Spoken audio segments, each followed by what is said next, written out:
बहुत समय पहले की बात है। एक छोटे से गांव में सुदामा नाम का एक निर्धन ब्राह्मण अपनी पत्नी और बच्चों के साथ रहता था। सुदामा बहुत ही धार्मिक और सदाचारी व्यक्ति थे, लेकिन उनका जीवन गरीबी में बीत रहा था।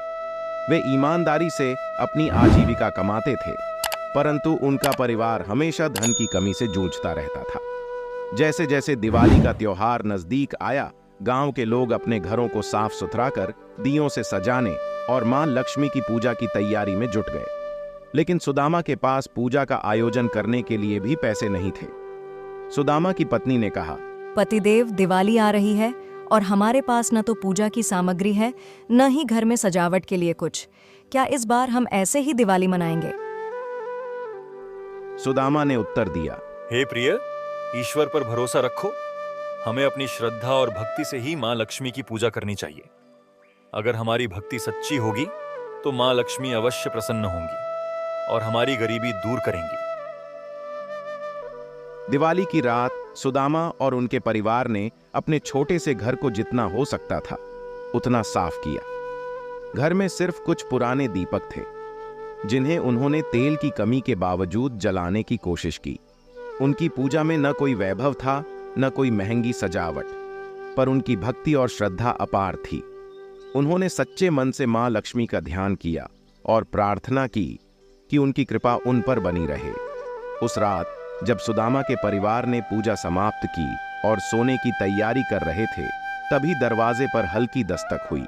सुदामा ने दरवाजा खोला तो देखा कि एक सुंदर स्त्री सफेद वस्त्र धारण किए तेजस्वी आभा के साथ खड़ी है। उनके चेहरे पर दिव्य चमक थी। सुदामा को समझने में देर न लगी कि यह स्वयं मां लक्ष्मी है। सुदामा और उनके परिवार ने उन्हें नमस्कार किया और आदर पूर्वक अंदर आने का निवेदन किया। मां लक्ष्मी ने मुस्कुराते हुए कहा, तुम्हारी सच्ची भक्ति और श्रद्धा ने मुझे यहाँ खींच लाया है।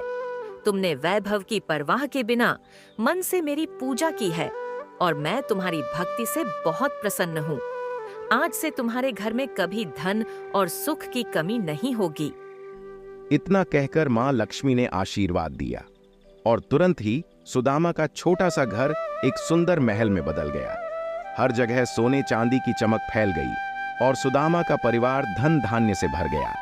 मां लक्ष्मी ने कहा, ये संपत्ति सदा तुम्हारे पास रहेगी, परंतु याद रखना, इसे हमेशा धर्म और सत्य के मार्ग पर चलकर ही उपयोग करना। सुदामा और उनके परिवार ने मां लक्ष्मी को धन्यवाद दिया और उनका आशीर्वाद प्राप्त किया। इसके बाद उन्होंने अपनी संपत्ति का उपयोग गरीबों की मदद और धर्म के कार्यों में किया। उनके परिवार ने सदा मां लक्ष्मी की भक्ति और सच्चाई के साथ जीवन व्यतीत किया। इस प्रकार दिवाली के दिन मां लक्ष्मी स्वयं सुदामा के घर आईं और उनकी भक्ति का प्रतिफल उन्हें दिया।